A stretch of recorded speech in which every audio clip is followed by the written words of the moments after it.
വായിച്ചുകൊണ്ടിരിക്കുന്നത് ശവോപാഖ്യാനം എന്നുള്ള കഥയാണ്. ശവം മാത്രം ഇതുവരെ വന്നില്ല. ശവോപാഖ്യാനം എന്നാണ് നമ്മളിപ്പോൾ, ഉപാഖ്യാനം എന്ന് പറഞ്ഞാൽ കഥ.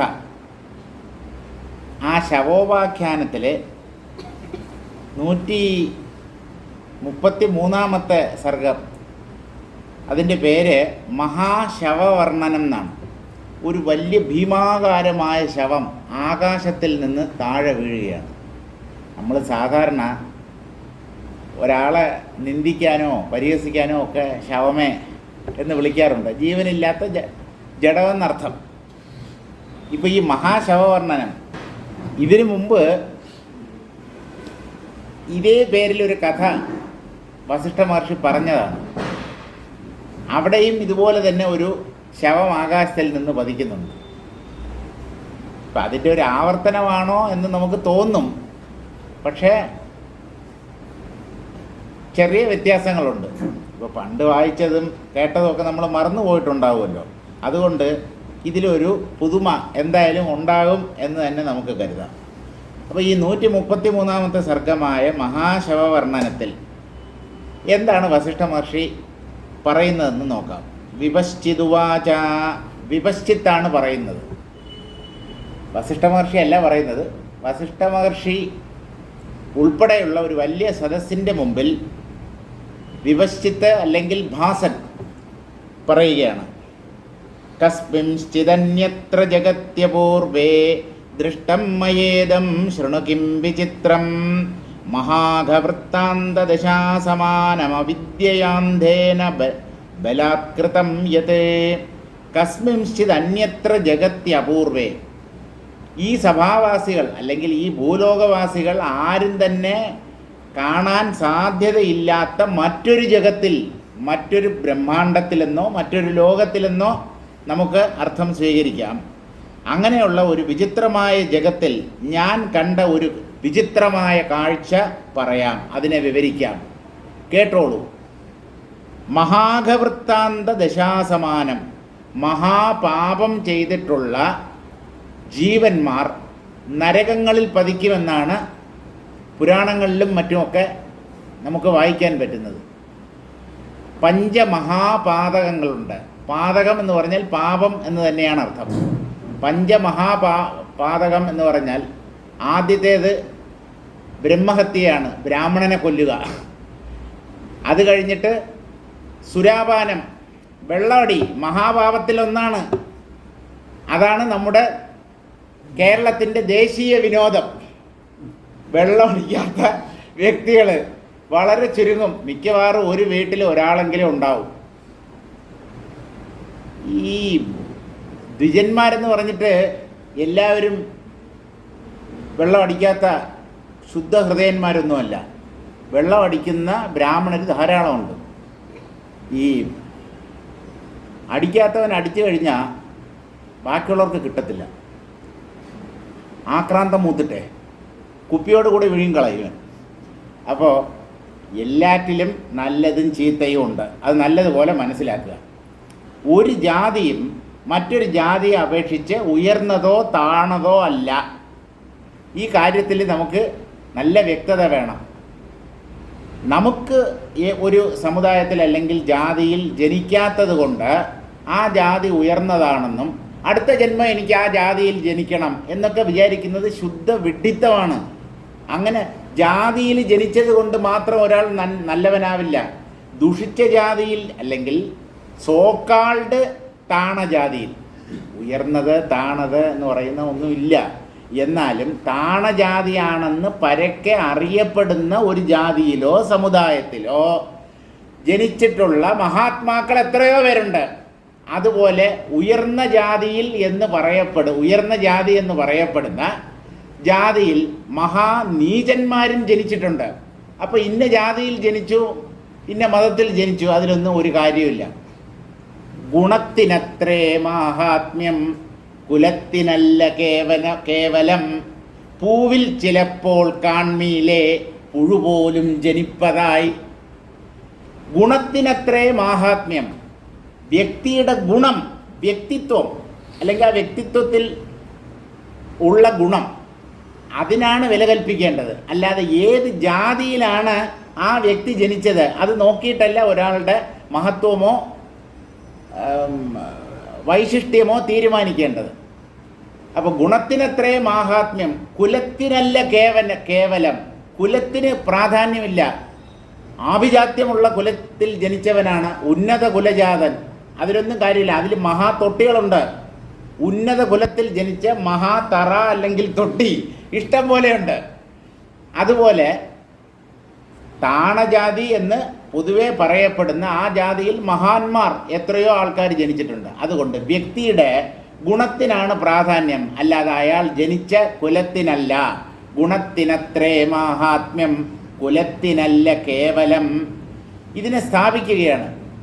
പൂവിൽ ചിലപ്പോൾ കാൺമീലേ പുഴുപോലും ജനിപ്പതായി. പൂവ് കാണാൻ മനോഹരമായതാണ്, സുഗന്ധവും ഉണ്ടാവും. ആ പൂവിൽ നിന്ന് പുഴുക്കൾ ജനിക്കാറുണ്ട്. പൂവ് ഉന്നത കുലത്തിൽപ്പെട്ട ഒരു ജന്മമാണ് എന്ന് നമുക്ക് പറയാം. പക്ഷെ അതിൽ നീചകുലത്തിലുള്ള കൃമികീടങ്ങൾ ജനിക്കുന്നുണ്ടല്ലോ. അതുകൊണ്ട് കുലം പ്രധാനമല്ല, വ്യക്തിയുടെ ഗുണം, അതിനാണ് പ്രാധാന്യം കൽപ്പിക്കേണ്ടത്. ഇതിനെയാണ് അർത്ഥാന്തരന്യാസം എന്ന അലങ്കാരത്തിന് ഉദാഹരണമായി പറയുന്നത്. സാമാന്യം താൻ വിശേഷം താൻ ഇവയിൽ പ്രസ്തുതത്തിന് അർത്ഥാന്തരന്യാസമാകും അന്യം കൊണ്ട് സമർത്ഥനം. രാവിലെ മലയാളം വ്യാകരണം പഠിപ്പിക്കാനാണ് ഇങ്ങനെ എഴുന്നള്ളിയിരിക്കുന്നത് എന്ന് വിചാരിക്കണ്ട, സാന്ദർഭികമായി പറഞ്ഞു എന്നേ ഉള്ളൂ. ഒരു സാമാന്യ തത്വത്തെ പൊതുതത്വത്തിലൂടെയോ അല്ലെങ്കിൽ പൊതുവായ ഒരു തത്വത്തെ സാമാന്യ തത്വത്തെ വിശേഷ തത്വത്തിലൂടെയോ അല്ലെങ്കിൽ വിശേഷ തത്വത്തെ സാമാന്യ തത്വത്തിലൂടെയോ സ്ഥാപിക്കുക, തെളിയിക്കുക, അതാണ് ഈ അർത്ഥാന്തരന്യാസ അലങ്കാരം എന്ന് പറയുന്നത്. ചെറുതായിട്ടൊന്ന് സൂചിപ്പിച്ചിട്ട് നമുക്ക് വിഷയത്തിലേക്ക് കടക്കാം. മനുഷ്യനായി ജനിച്ചാൽ കഷ്ടപ്പെടാത്തവരായിട്ട് ആരാണുള്ളത്? ഇതൊരു പൊതുവായ തത്വമാണ്. മനുഷ്യരായി ജനിച്ചവരെല്ലാവരും ഏതെങ്കിലും തരത്തിലുള്ള ദുരിതവും കഷ്ടവും ഒക്കെ അനുഭവിച്ചിട്ടുണ്ടാവും. ഇതൊരു സാമാന്യ തത്വമാണ്. മനുഷ്യരായി ജനിച്ചവർ ആരാണ് കഷ്ടപ്പെടാത്തത്? ഇതിനെ എങ്ങനെയാണ് സ്ഥാപിക്കുന്നത്? സാക്ഷാത് ശ്രീരാമൻ പോലും 14 വർഷം കാട്ടിൽ കഴിഞ്ഞില്ലേ? അതൊരു വിശേഷപ്പെട്ട ഉദാഹരണമാണ്, ഒരു പ്രത്യേക ഉദാഹരണം. ഒരു സാമാന്യ തത്വത്തെ ഒരു പ്രത്യേക വ്യക്തിയുടെയോ അതുപോലെയുള്ള ഉദാഹരണങ്ങളിലൂടെ സ്ഥാപിക്കുന്നതാണ് അർത്ഥാന്തരന്യാസം. തിരിച്ചും വരാം. ശ്രീരാമൻ 14 വർഷം വനവാസം ചെയ്തു. ഇതാണ് പറയാൻ വരുന്ന കാര്യം. അത് പറഞ്ഞിട്ട് ഭൂമിയിൽ മനുഷ്യനായി ജനിച്ചാൽ കഷ്ടപ്പെടാത്തവരായിട്ട് ആരുണ്ട് എന്ന് സാമാന്യ തത്വത്തെ പിന്നെ പറയുക. ഇങ്ങനെ സാമാന്യത്തെ പ്രത്യേക ഉദാഹരണങ്ങളിലൂടെയോ പ്രത്യേക ഉദാഹരണങ്ങളെ സാമാന്യമായ തത്വത്തിലൂടെയോ സ്ഥാപിക്കുന്നതിനെയാണ് അർത്ഥാന്തരന്യാസം എന്ന അലങ്കാരം കൊണ്ട് ഉദ്ദേശിക്കുന്നത്. മഹാഘവൃത്താന്ത ദശാസമാനം. മഹാപാപങ്ങൾ ചെയ്തിട്ടുള്ളവർ ഘോര നരകങ്ങളിൽ ചെന്ന് പതിക്കുന്നതാണ്. കുംഭീഭാഗം, രൗരവം, കൃമിഭോജനം. കുംഭീഭാഗം എന്ന് പറഞ്ഞാൽ നമ്മൾ മരിച്ചീനിയും മറ്റും കലത്തിലിട്ട് പുഴുങ്ങത്തില്ലേ, വെള്ളം തിളപ്പിച്ച് അതിലിട്ട് പുഴുങ്ങുന്നത് പോലെ പാപം ചെയ്ത ജീവന്മാരെ കുംഭം അല്ലെങ്കിൽ കുടത്തിനകത്തിട്ട് പാകം ചെയ്യും. അതാണ് കുംഭീഭാഗം. അന്യൻ എന്നുള്ള സിനിമയിൽ കണ്ടിട്ടുണ്ടെങ്കിൽ ഈ നരകങ്ങളുടെ പേരൊക്കെ അതിനെ ജമ്പിൾഡാക്കി കൊടുത്തേക്കും. ബംബൂഗി എന്നൊക്കെ പറഞ്ഞിട്ട്. കുംഭീഭാഗം, രൗരവം, അതും ഘോര നരകമാണ്. അപ്പോൾ ഈ മഹാപാപം ചെയ്യുന്നവരാണ് മഹാനരകങ്ങളിൽ പതിക്കുന്നത്. പാതകങ്ങളുടെ കാര്യം പറയുമ്പോഴാണ് ബ്രഹ്മഹത്യ എന്ന് പറഞ്ഞാൽ ബ്രാഹ്മണനെ കൊല്ലുക എന്ന് മാത്രമല്ല. ബ്രഹ്മം എന്നുള്ളതിന് വേദം എന്നർത്ഥമുണ്ട്. പഠിച്ച വേദത്തെ മറന്നു പോവുക എന്നാണ് അർത്ഥം. വേദം പഠിച്ചു കഴിഞ്ഞാൽ അത് എപ്പോഴും നമ്മുടെ ബുദ്ധിയിൽ പ്രകാശിച്ചു നിൽക്കണം. അതിന് നിരന്തരം ദിവസേന അതിനെ പാരായണം ചെയ്യണം. അങ്ങനെയല്ലെങ്കിൽ പഠിച്ചത് മറന്നു പോകും. വേദങ്ങളെ മറന്നു പോകുന്ന പാപമാണ് ബ്രഹ്മഹത്യ. ബ്രാഹ്മണനെ കൊല്ലുന്നതും ബ്രഹ്മഹത്യ തന്നെയാണ്. സുരാപാനം, സുര എന്ന് പറഞ്ഞാൽ മദ്യം, ലഹരി വസ്തുക്കൾ എന്നർത്ഥം പറയാം. ലഹരി വസ്തുക്കൾ ഉപയോഗിക്കുന്നത് മഹാപാപമാണ്. അതുപോലെ സുരാപാനം, വ്യഭിചാരം, അങ്ങനെ ഒരു 4-5. സ്വർണ്ണസ്തേയം, സ്വർണം മോഷ്ടിക്കുന്നത്. ഒരു സാധനവും മോഷ്ടിക്കാൻ പാടില്ല. പ്രത്യേകിച്ചും സ്വർണം മോഷ്ടിക്കുക എന്ന് പറഞ്ഞാൽ അത് മഹാപാപമാണ്. പിന്നെ പരസ്ത്രീ ഗമനം, പരപുരുഷ ഗമനം, അങ്ങനെ ഒരു 4-5 ഉണ്ട്. ഏതൊക്കെയാണെന്ന് കൃത്യമായിട്ട് അറിയത്തില്ല. ഈ പഞ്ചമഹാപാതകം ചെയ്തവർ ഘോര നരകങ്ങളിൽ പതിക്കും. അതുപോലെയുള്ള അതിഭീകരമായ ഒരവസ്ഥയിൽ ഞാൻ എത്തിച്ചേർന്നു. എങ്ങനെ? അവിദ്യയാ അന്ധേന ബലാത്കൃതം യത്. അവിദ്യയാകുന്ന ഇരുട്ട് മനസ്സിൽ പ്രവേശിച്ച് കണ്ണ് കാണാൻ പറ്റാത്തവനായി, എന്ന് പറഞ്ഞാൽ വിവേകം നഷ്ടപ്പെട്ടവനായി, ശരിയേത് തെറ്റേത്, ഏതാണ് ജീവിതത്തിന് ശ്രേയസ്കരം, ഏതാണ് നമ്മെ അധപ്പതിപ്പിക്കുന്നത്, ഇങ്ങനെയുള്ള കാര്യങ്ങളൊന്നും വേണ്ടവണ്ണം ചിന്തിച്ചറിയാൻ പറ്റാത്ത അവിവേകം, അല്ലെങ്കിൽ അജ്ഞാനം, അല്ലെങ്കിൽ അവിദ്യ എന്ന പേരിൽ അറിയപ്പെടുന്ന എന്നീ പേരുകളിൽ അറിയപ്പെടുന്ന അജ്ഞാനം കൊണ്ട് ഞാൻ എന്തൊക്കെയോ ഭീകര ദൃശ്യങ്ങളെ അനുഭവിച്ചു. ഇതൊക്കെ അവിദ്യ ഉള്ളിലുണ്ടായിരുന്നത് കൊണ്ടാണ്. ഞാൻ പല പല ഘോരമായ കാഴ്ചകൾക്കും സാക്ഷ്യം വഹിക്കേണ്ടി വന്നു എനിക്ക്. അവിദ്യാഖ്യാനെ അസ്മിൻ അത്യാശ്ചര്യ വർണ്ണന പ്രസംഗേന. അവിദ്യയുടെ പിടിയിൽപ്പെട്ട വിപശ്ചിത്ത് എന്തൊക്കെ അനുഭവിച്ചു അദ്ദേഹം, കടന്നു പോയ ലോകങ്ങൾ, പല അനുഭവ ദിശകൾ, അതിനെ ആ അത്ഭുതകരങ്ങളായ കാര്യങ്ങളെയാണ് ഇതിൽ വർണ്ണിക്കുന്നത്. ആശ്ചര്യ വർണ്ണന പ്രസംഗേന ശവോപാഖ്യാനം ഭാസമുഖേന വർണ്ണയിതും പ്രസ്തൗതി. ഭാസന്റെ മുഖത്തിലൂടെ, അതായത് വിപശ്ചിത്തിൻ്റെ വായിലൂടെ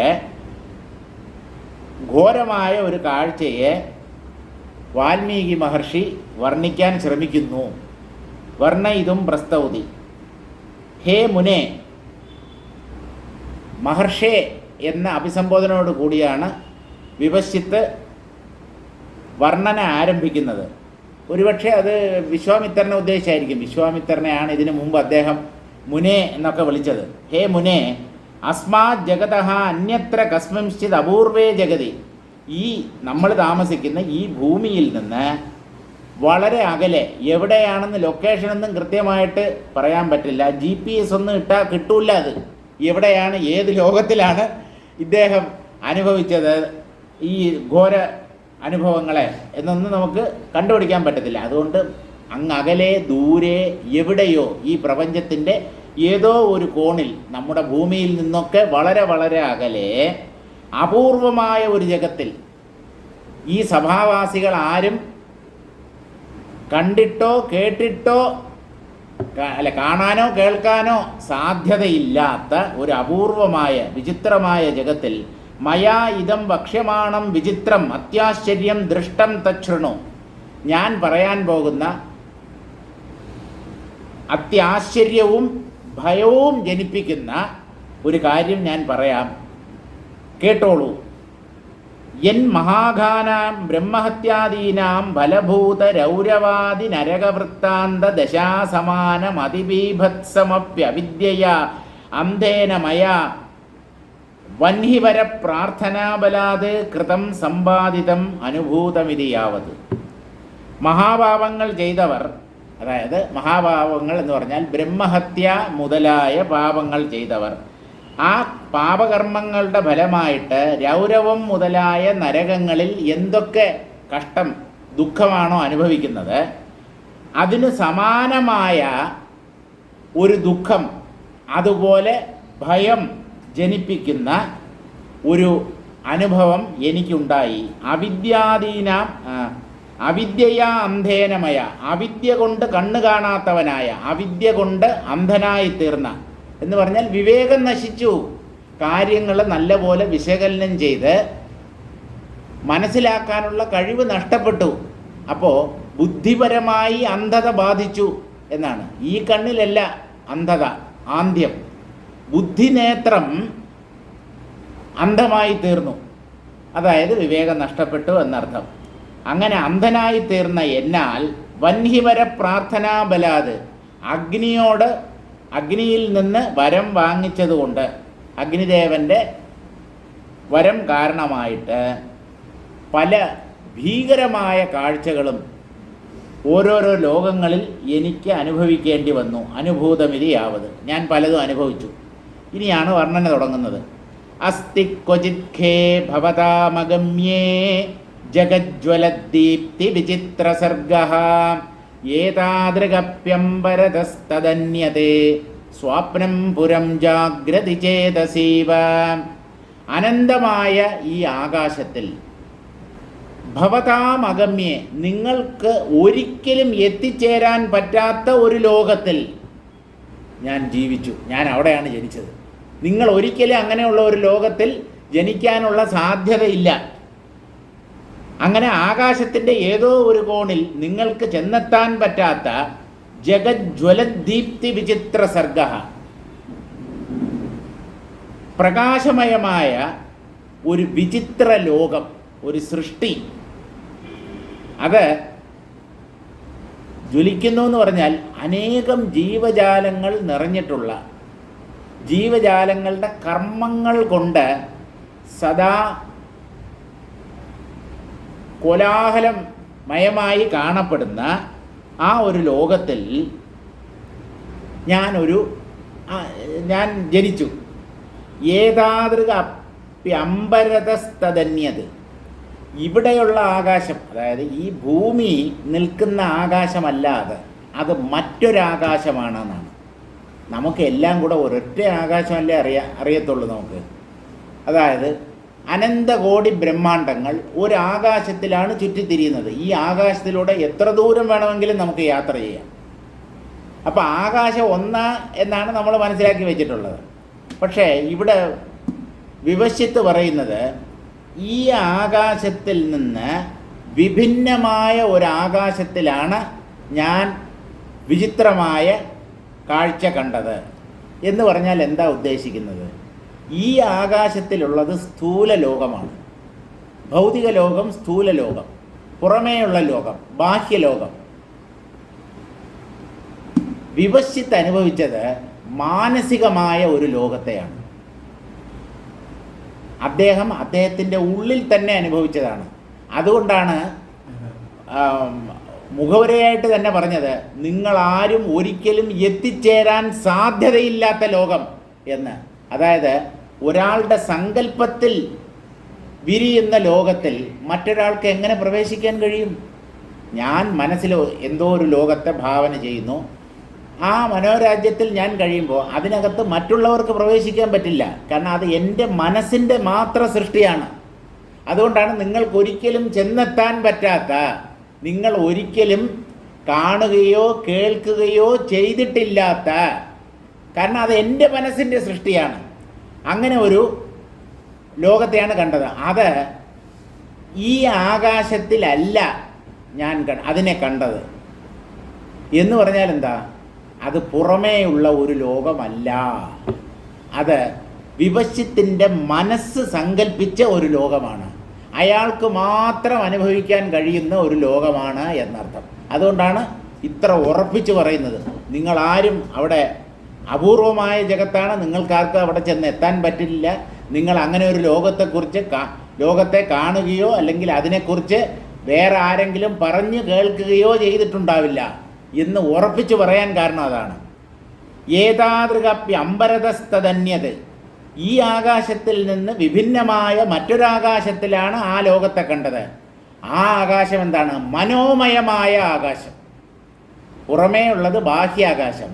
ഈ മനസ്സിൽ നമ്മൾ പലതും സങ്കല്പിച്ച് പല വസ്തുക്കളെയും വ്യക്തികളെയും ഒക്കെ കാണാറുണ്ടല്ലോ. ആ ദൃശ്യങ്ങൾക്ക് അധിഷ്ഠാനമായിരിക്കുന്നത് മനസ്സ് തന്നെയാണ്. നമ്മുടെ സങ്കല്പത്തിലുള്ള ഒരു ലോകത്തിൽ മനസ്സല്ലാതെ രണ്ടാമത് വേറെന്തെങ്കിലും ഉണ്ടോ? മനസ്സ് തന്നെ പല രൂപങ്ങളായി മാറുന്നു, പല കാഴ്ചകളായി മാറുന്നു. അതുകൊണ്ട് ഈ ആകാശത്തിൽ നിന്ന് വിഭിന്നമായ എന്ന് പറഞ്ഞാൽ മനോമയമായ ഒരു ആകാശത്തിൽ ആണ് ഞാൻ ഒരു ലോകത്തെ കണ്ടത്. അത് ഏതുപോലെ? സ്വാപ്നം പുരം ജാഗ്രതി ചേതസീവ, സ്വപ്നത്തിൽ കണ്ട ഒരു നഗരത്തെ ഉണർന്നെഴുന്നേറ്റയാൾ തൻ്റെ മനസ്സിൽ ഭാവന ചെയ്താൽ എങ്ങനെയോ അതുപോലെ. സ്വപ്നത്തിൽ ഒരു നഗരത്തെ ഒരാൾ കാണുമ്പോൾ അത് സത്യമായിട്ടാണ് കാണുന്നത്. സ്വപ്നം കാണുമ്പോൾ അത് സ്വപ്നമാണ് എന്നുള്ള അറിവ് ആർക്കും ഇല്ല. സ്വപ്നം ജാഗ്രത പോലെ ആയിത്തീരും. സ്വപ്നത്തിൽ നിന്ന് ഉണരുമ്പോൾ മാത്രമാണ് അത് മിഥ്യയാണ്, താൻ കണ്ടതൊക്കെ വെറും കള്ളമാണ് എന്ന് മനസ്സിലാവുന്നത്.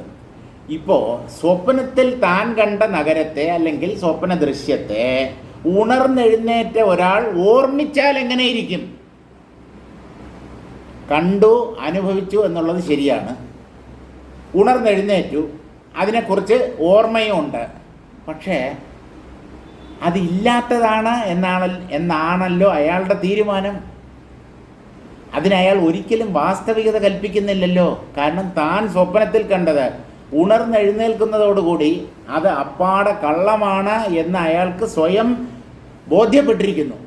പക്ഷേ ആ കാഴ്ചയെ അയാൾക്ക് മനസ്സിൽ ഒന്ന് ഭാവന ചെയ്ത് കണ്ടുകൂടെ?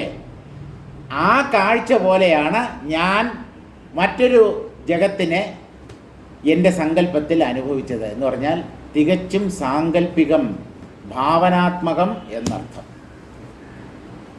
അവിടെ എന്താണ് കണ്ടത് എന്നുള്ളതാണ് രസകരമായ കാര്യം.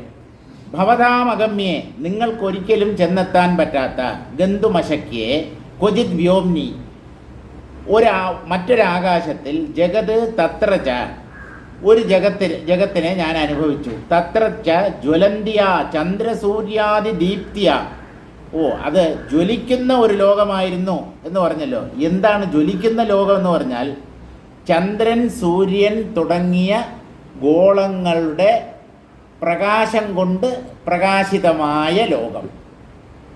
ചന്ദ്രനും സൂര്യനും ഒക്കെ നമ്മുടെ ഇവിടെയുള്ള ഭൂമിയൊക്കെയാണല്ലോ പ്രകാശിപ്പിക്കുന്നത്. ഇദ്ദേഹം സങ്കല്പത്തിൽ കണ്ട ലോകത്തെയും പ്രകാശിപ്പിക്കുന്നത് സൂര്യചന്ദ്രന്മാരാണ്. ആ സൂര്യചന്ദ്രന്മാരുടെ പ്രകാശത്താൽ പ്രകാശിതമായിരുന്ന ഒരു ലോകത്തെ ഞാൻ അനുഭവിച്ചു. വിചിത്ര സർഗ അസ്തി, അതൊരു വിചിത്ര സൃഷ്ടിയാണ്. എന്തുകൊണ്ടാണ് വിചിത്ര സൃഷ്ടി എന്ന് പറയുന്നത്? ഇയാളുടെ മനസ്സുണ്ടാക്കി തീർത്തതാണ്. ഈ പ്രപഞ്ചത്തെ സൃഷ്ടിച്ചത് ഈശ്വരനാണ് എന്നാണല്ലോ ഭക്തന്മാരും ഒക്കെ വിചാരിക്കുന്നത്. വിശ്വാസികൾ അങ്ങനെയാണല്ലോ പറയുന്നത്, ഈ പ്രപഞ്ചത്തെ ഈശ്വരൻ സൃഷ്ടിച്ചു എന്നാണ് പറയുന്നത്. ഈ ലോകത്തെ വിചിത്ര സൃഷ്ടി എന്ന് പറയുമ്പോൾ അത് ഈശ്വര സൃഷ്ടമായ ഒരു ലോകമല്ല. ഈ ഭാസൻ്റെ അല്ലെങ്കിൽ വിപശ്യത്തിൻ്റെ മനസ്സ് സൃഷ്ടിച്ച ഒരു ലോകമായിരുന്നു അത്. അതുകൊണ്ടാണ് അതിനെ വിചിത്ര സൃഷ്ടി, വിചിത്ര സർഗം എന്ന് പറയുന്നത്. തത്ര സന്നിവേശതഃ ഏതാദൃഗ് ഏതദ് ബ്രഹ്മാണ്ഡ സദൃശമപി, അവിടെയും ഈ ബ്രഹ്മാണ്ഡം പോലെ ഒരു ബ്രഹ്മാണ്ഡം ഉണ്ടായിരുന്നു. അനേകം ലോകങ്ങളെ ഉൾക്കൊള്ളുന്നതാണ് ഒരു ബ്രഹ്മാണ്ഡം എന്ന് പറയുന്നത്. അങ്ങനെ ഈ ബ്രഹ്മാണ്ഡത്തിന് സദൃശമായ സമാനമായ മറ്റൊരു ബ്രഹ്മാണ്ഡത്തിലാണ് ഞാൻ ഈ വർണ്ണിക്കാൻ പോകുന്ന ലോകത്തെ കണ്ടത്. അപ്യ അമ്പരതഃ ഏതദൃഷ്ട്യാ ശൂന്യത്വതഃ, ഈ ലോകങ്ങൾ, ഈ ബ്രഹ്മാണ്ഡം ആകാശത്തിലാണ് ചുറ്റിത്തിരിയുന്നത്, ശൂന്യാകാശത്തിൽ.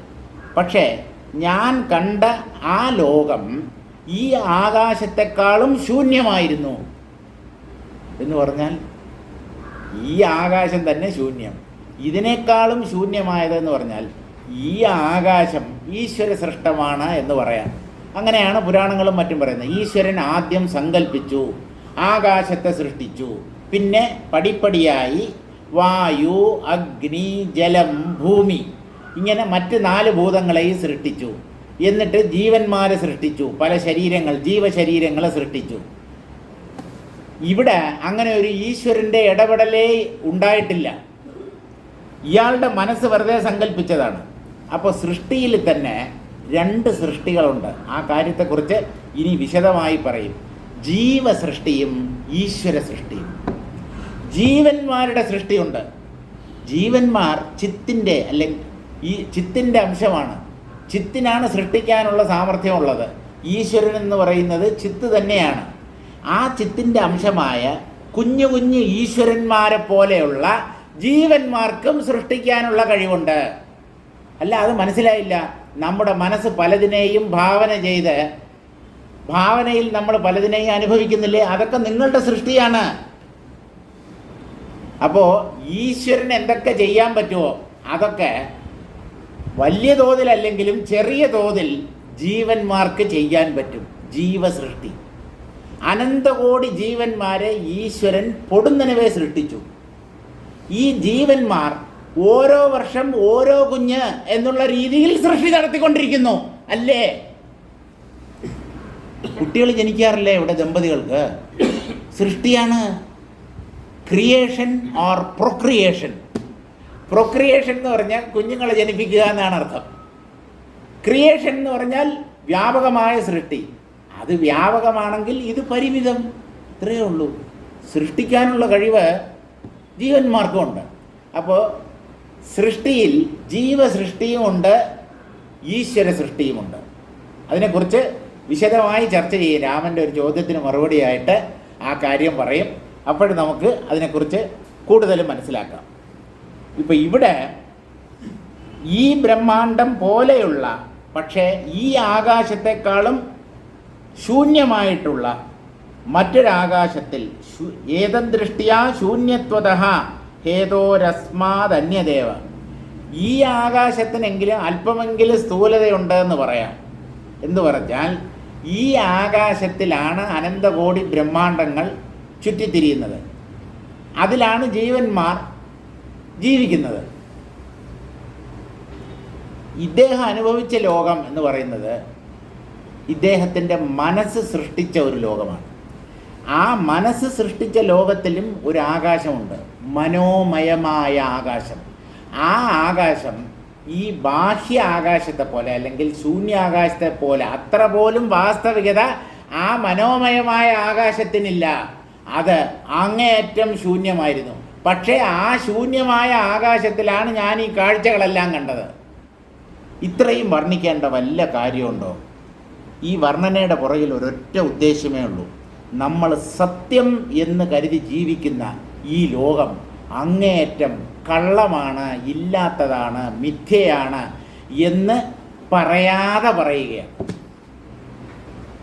അല്പമെങ്കിലും ബുദ്ധി വിവേകമുള്ള ഒരു വ്യക്തി ഈ വർണ്ണനയുടെ പുറകിലുള്ള ഉദ്ദേശം നമ്മൾ വാസ്തവമെന്ന് കരുതുന്ന ഈ ആകാശവും ആകാശത്തിലെ ഗോളങ്ങളും നമ്മുടെ ഭൂമിയും ആ ഭൂമിയിലുള്ള നമ്മുടെ ജീവിതവും നമ്മുടെ കുട്ടികളും നമ്മുടെ ജീവിത വൃത്തിയും എല്ലാം കഴമ്പില്ലാത്ത കാഴ്ചകളാണ് എന്ന് ഉടനെയല്ല, ഇപ്പോൾ വേണ്ട, കാലക്രമത്തിൽ മനസ്സിലാക്കണം.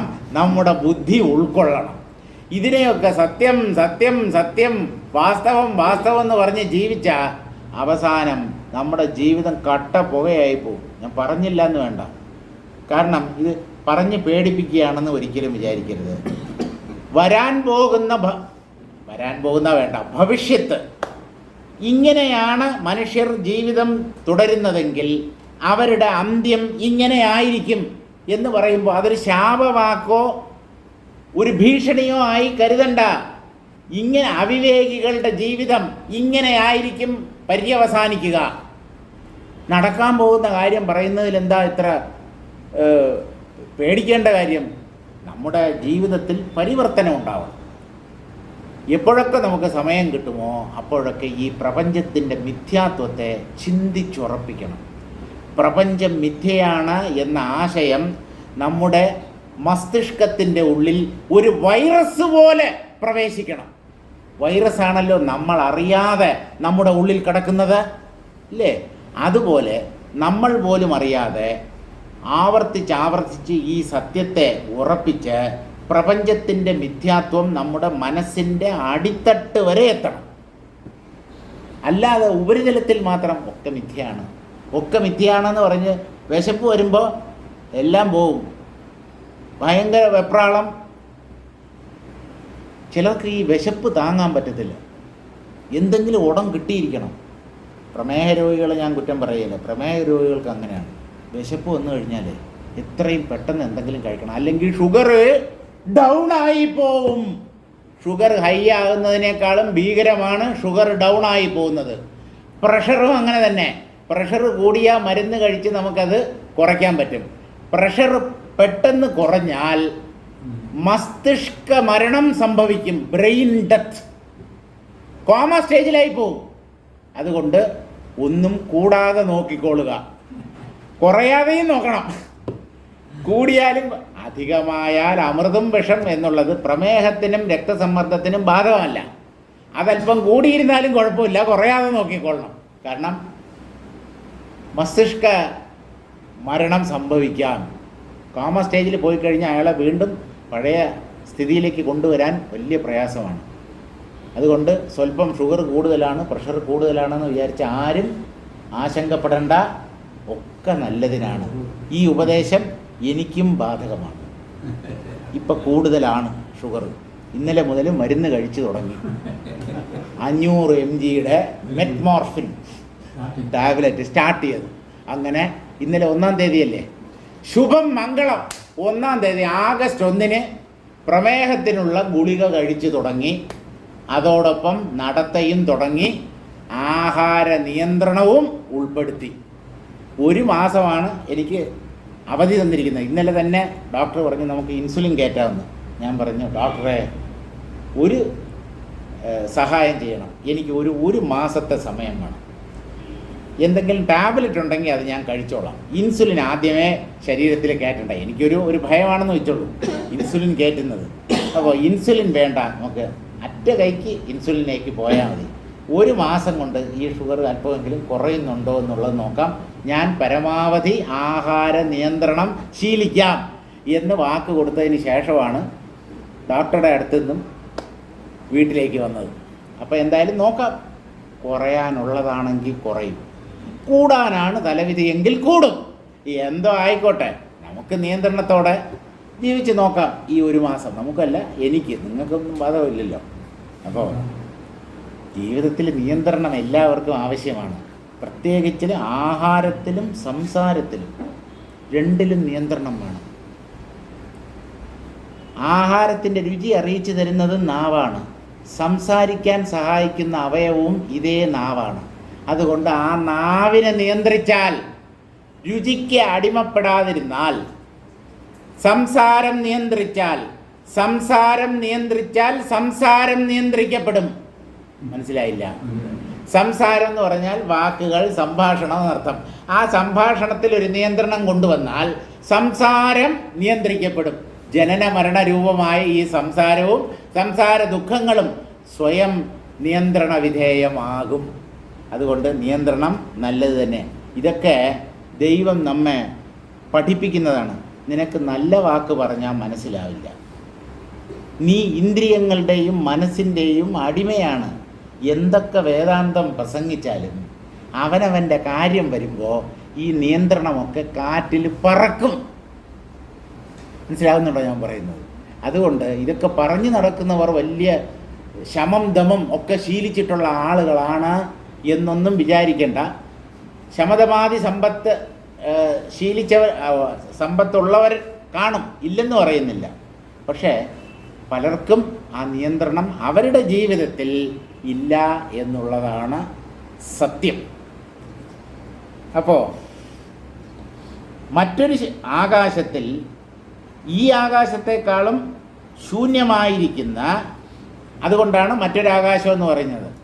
ഈ ആകാശത്തെ എല്ലാവർക്കും ഒരേ സമയം അനുഭവിക്കാം. പക്ഷേ എൻ്റെ മനസ്സ് ഭാവന ചെയ്തുണ്ടാക്കിയ ആ ആകാശം എനിക്ക് മാത്രം അനുഭവവേദ്യമാകുന്നതാണ്. ആ ആകാശത്തെയോ ആ ആകാശത്തിൽ എന്തൊക്കെ കാഴ്ചകളുണ്ട് എന്നുള്ള കാര്യമോ മറ്റുള്ളവർക്കറിയാൻ സാധ്യമല്ല.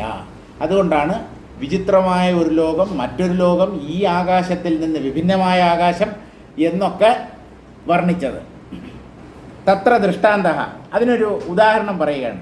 യഥാ സ്വാപ്നം സ്വപ്നദൃഷ്ടം പുരം, സ്വപ്നത്തിൽ ഒരു വ്യക്തി അനുഭവിച്ച പട്ടണത്തെ ജാഗ്രദൃഷ്ട പുരസദൃശമപി, ആ ദൃശ്യത്തിൽ സ്വപ്നത്തിൽ കണ്ട ആ നഗരം ജാഗ്രത്തിൽ കണ്ട നഗരത്തെ പോലെ തന്നെയാണെങ്കിലും, നമുക്ക് തിരുവനന്തപുരം നഗരത്തിൻ്റെ ഒരു ചെറിയ ഭാഗത്തെ സ്വപ്നത്തിൽ കണ്ടുകൂടെ? ഇപ്പോൾ ചാല കമ്പോളം മാർക്കറ്റ്, നമ്മൾ ഇപ്പോൾ സാധനം വാങ്ങിക്കാനായി മാർക്കറ്റിലൂടെ നടക്കുന്നതായിട്ട് സ്വപ്നം കണ്ടുകൂടെ? അപ്പോൾ അവിടെയും കടകളും വസ്തുക്കളും ഒക്കെ ഉണ്ടാവും. അതുപോലെ ഒന്നിനെ നമുക്ക് സ്വപ്നത്തിലും അനുഭവിക്കാം. അപ്പോൾ ജാഗ്രത്തിൽ ദർശിക്കപ്പെട്ട പട്ടണത്തിന് സമാനമാണ് സ്വപ്ന നഗരം എങ്കിലും ജാഗ്രദൃഷ്ടിയാ ശൂന്യത്വാത്, ജാഗ്രത്തിൽ നിൽക്കുമ്പോൾ സ്വപ്ന നഗരം അനുഭവത്തിലില്ലല്ലോ. അപ്പോൾ അതില്ലാത്തതാണല്ലോ. അനുഭവിച്ചു കൊണ്ടിരിക്കുമ്പോൾ സത്യമായിരുന്നു എന്നുള്ളത് സമ്മതിക്കാം. ഉണർന്നെഴുന്നേറ്റ ഒരു വ്യക്തിയെ സംബന്ധിച്ചിടത്തോളം സ്വപ്നത്തിൽ അയാൾ കണ്ട നഗരം ജാഗ്രത്തിലെ നഗരം പോലെ തന്നെ ആയിരുന്നു എങ്കിലും ഉണർന്നെഴുന്നേറ്റ് കഴിഞ്ഞാൽ അതെങ്ങനെയാണോ കള്ളമായി അല്ലെങ്കിൽ മിഥ്യയായി തീരുന്നത്, ശൂന്യത്വാത്, അങ്ങനെ ഒന്നും ഇല്ല, ഞാൻ വെറുതെ ഭ്രമിച്ചു എന്നല്ലേ തീരുമാനിക്കുക. അന്യദേവ ചേതസി ഭാതം തദ്വദിത്യർത്ഥ. കാരണം ഈ സ്വപ്നം എന്ന് പറയുന്നത് വ്യക്തിയുടെ മനസ്സിൽ മാത്രം പ്രകാശിക്കുന്ന ഒന്നാണ്. നിങ്ങൾ കാണുന്ന സ്വപ്നത്തെ എനിക്കോ ഞാൻ കാണുന്ന സ്വപ്നത്തെ മറ്റൊരു വ്യക്തിക്കോ അറിയാനോ അനുഭവിക്കാനോ സാധ്യമല്ല. ഒരു വാട്ടർ ടൈറ്റ് കമ്പാർട്ട്മെൻ്റാണത് ഓരോ വ്യക്തിയുടെയും മനസ്സ്. ഒരു വ്യക്തിയുടെ മനസ്സിൽ വേറൊരാൾക്ക് പ്രവേശിക്കാൻ കഴിയും എങ്കിൽ ജീവിതം നരകതുല്യമായേനെ.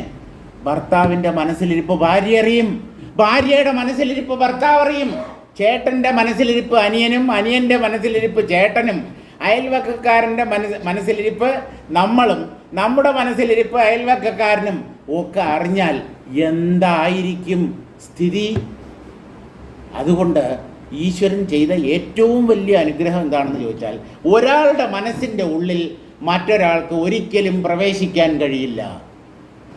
ചില സിദ്ധപുരുഷന്മാരുണ്ട്, അവർക്ക് അവരുടെ മനസ്സിൽ എങ്ങനെയാണോ അവരെ ഓരോന്നിനെ അനുഭവിക്കുന്നത് അതുപോലെ മറ്റു വ്യക്തികളുടെ മനസ്സിൽ എന്തൊക്കെയാണോ ഉള്ളത്, അവരെന്തിനാണ് ചിന്തിക്കുന്നത്, അവരുടെ പദ്ധതി എങ്ങനെയാണ്, കമുത്താനാണോ അല്ലെങ്കിൽ കുഴി ചാടിക്കാനാണോ, എന്താണ് അവന്മാരുടെ ഉദ്ദേശം, അതൊക്കെ ചില സിദ്ധപുരുഷന്മാർക്ക് അറിയാൻ പറ്റും, ചില ജ്ഞാനികൾക്കും അതറിയാൻ പറ്റും. അതൊരു സിദ്ധിവിശേഷം മാത്രമാണ്. അതും മനസ്സിൻ്റെ തന്നെ ഒരു സിദ്ധിയാണ്.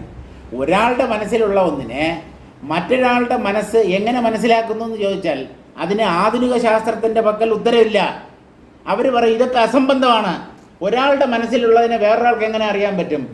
നല്ല സ്കാൻ ചെയ്ത് നമ്മൾ കാണുന്നത് പോലെ അല്ലെങ്കിൽ വീഡിയോ ഇട്ട് കാണുന്നത് പോലെ ഒരാളുടെ മനസ്സിലിരിപ്പ് സിദ്ധപുരുഷന്മാർക്ക് അറിയാൻ പറ്റും. കാരണം അവരുടെ മനസ്സ് അത്ര കണ്ട് സൂക്ഷ്മമാണ്. ആ മനസ്സിന് ചെന്നെത്താൻ പറ്റാത്ത ഒരു സ്ഥാനവും ഈ പ്രപഞ്ചത്തിലില്ല. ദേവലോകം തുടങ്ങിയ ഊർധ്വലോകങ്ങളും അങ്ങനെയൊക്കെ ഉണ്ടെങ്കിൽ അവിടെയൊക്കെ എന്താണ്, അവിടെയുള്ള ജീവികൾ എങ്ങനെയാണ്, ഇതൊക്കെ ഒരു സിദ്ധപുരുഷന് അയാൾ ഇരിക്കുന്ന സ്ഥലത്ത് ഇരുന്നുകൊണ്ട് ഇതെല്ലാം അറിയാൻ പറ്റും. അപ്പം അതിൽ അത്ഭുതമായിട്ട് ഒന്നുമില്ല.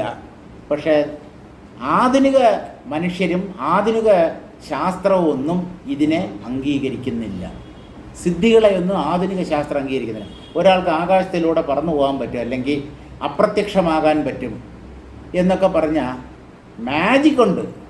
ഇത് മാജിക്കല്ല, ഇത് സിദ്ധിയാണ്. മാജിക് എന്ന് പറയുന്നത് കൺകെട്ടാണ്. നമ്മളെ പറ്റിക്കുകയാണ് ചെയ്യുന്നത്. നമ്മുടെ കണ്ണുകൾ തുറന്നിരിക്കവേ തന്നെ നമ്മുടെ കണ്ണിനെ കെട്ടിക്കളയുന്നു. അതുകൊണ്ടാണ് ഈ മാജിക്കിന് കൺകെട്ട് എന്നുള്ള പേര് കിട്ടിയത്. ചുട്ട കോഴിയെ പറപ്പിക്കുക. 1000 കൺകെട്ട് വിദ്യകൾ എന്നൊരു പുസ്തകം പണ്ടുണ്ടായിരുന്നു, വീട്ടിലുണ്ടായിരുന്നു, ആരോ വാങ്ങിച്ച് വെച്ചതാണ്, എവിടെയോ പോയി. അതിൽ ഈ ഓരോ കൺകെട്ട് വിദ്യ എങ്ങനെയാണ് ചെയ്യേണ്ടത് എന്നുള്ള കാര്യങ്ങളെക്കുറിച്ച് വളരെ വിശദമായ, അപ്പം അതിനുള്ള സാമഗ്രികളൊക്കെ നോക്കിക്കഴിഞ്ഞാൽ ചിലതൊന്നും നമുക്ക് ഡൈജസ്റ്റ് ചെയ്യാൻ പറ്റാത്ത കാര്യങ്ങളാണ്. അട്ട, പിന്നെ അതുപോലെയുള്ള ചില സാധനങ്ങൾ, മറ്റേ കാക്കയുടെ കാഷ്ടം അല്ലെങ്കിൽ പ്രാവിൻ്റെ കാഷ്ടം, ഇങ്ങനെയുള്ള നമ്മൾ മലിനം എന്ന് പറഞ്ഞ് തള്ളിക്കളയുന്ന പല സാധനങ്ങളും അതൊക്കെ വെച്ച് പിന്നെ എന്തോ ചില മന്ത്രങ്ങളും ഒക്കെ ആയത് ചെയ്ത് കഴിഞ്ഞാൽ ഇതുപോലെയുള്ള സിദ്ധികൾ ആർക്കും നേടാം. അതിലൊന്നാണ് ചുട്ട കോഴിയെ പറപ്പിക്കുക എന്ന് പറയുന്നത്. ചപ്പാത്തിയും പൊരിച്ച കോഴിയും എന്ന് പറഞ്ഞ് ഹോട്ടലിൻ്റെ മുമ്പിൽ എഴുതി വെച്ചിട്ടുണ്ട്. മറ്റേ ജഗതി പറയുന്നത് പോലെ വെച്ച കോഴിൻ്റെ മണം എന്ന് പറയുമ്പോൾ അത് കറി വെച്ചിട്ടുണ്ടിരിക്കുമ്പോൾ ഇറങ്ങി ഓടിയതായിരിക്കും എന്ന് പറയത്തില്ലേ? അതുപോലെ ചുട്ട കോഴി പറന്നു പോകുന്ന സംഭവങ്ങൾ. അതായത് ഈ പ്രപഞ്ചത്തിനകത്ത് അല്ലെങ്കിൽ മായയുടെ ഉള്ളിൽ അസാധ്യം എന്നുള്ള വാക്കിന് പ്രസക്തിയില്ല. എന്തും സാധ്യമാണ്. പക്ഷേ അത് സാധ്യമാക്കാൻ ചില കർമ്മങ്ങളും ചില പദാർത്ഥങ്ങളുമൊക്കെ വേണ്ടി വരും.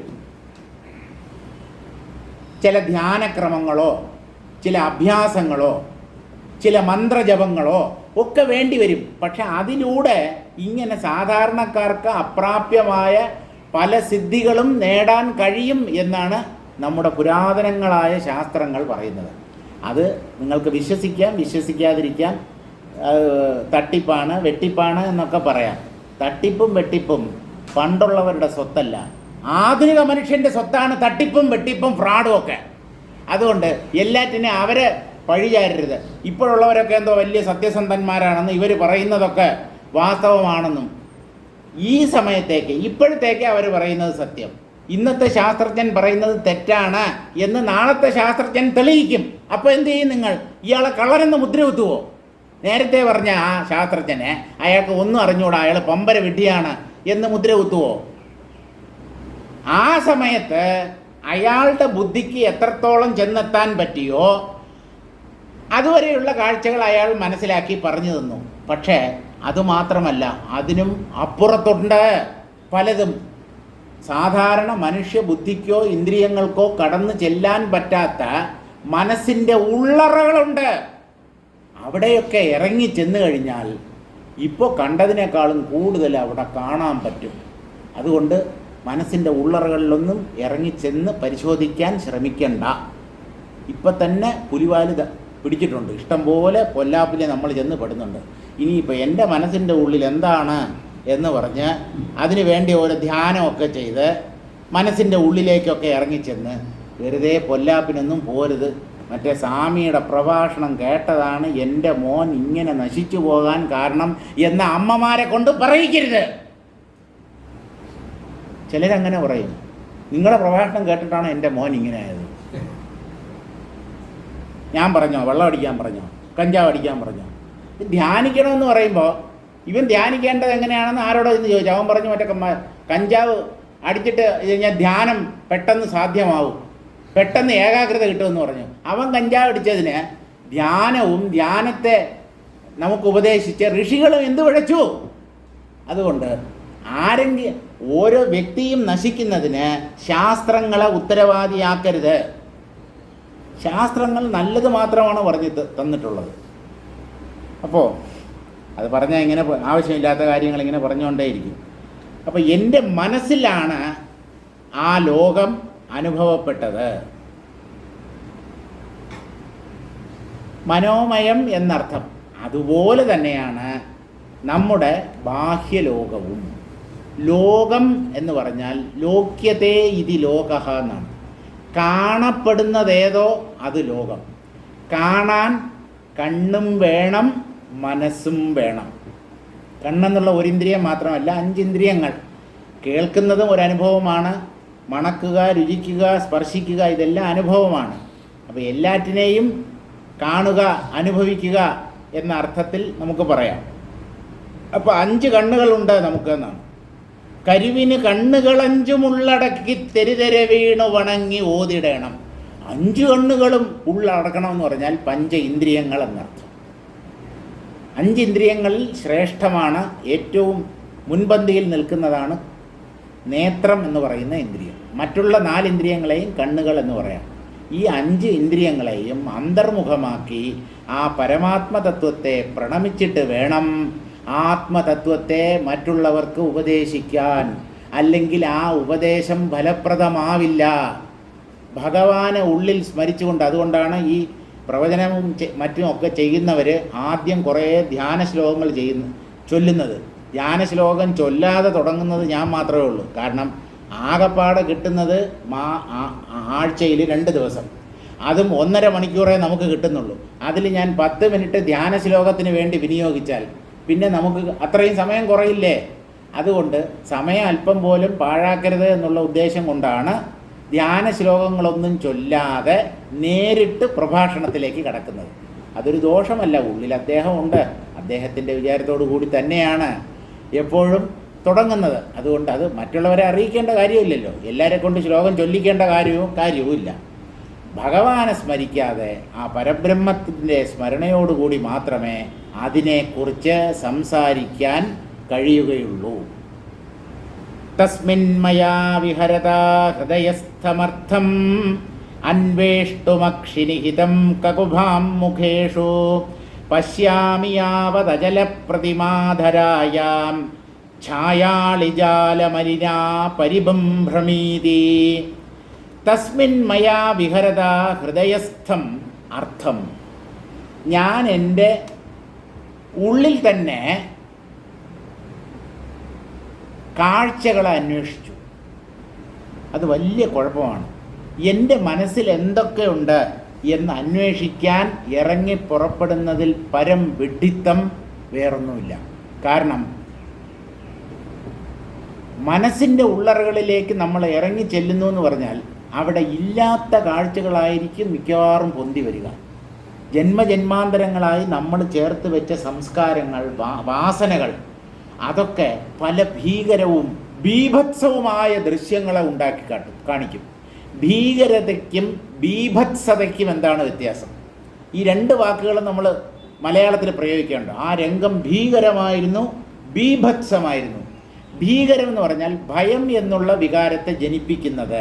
ഭീ എന്ന് പറഞ്ഞാൽ ഭയം, കരം എന്ന് പറഞ്ഞാൽ ഭയത്തെ ഉണ്ടാക്കുന്നത്, ഭയത്തെ ജനിപ്പിക്കുന്നത്.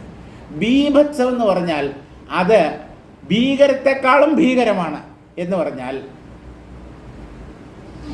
അത് കണ്ടു നിൽക്കാൻ കഴിയില്ല, കണ്ടു നിൽക്കാൻ കഴിയില്ല.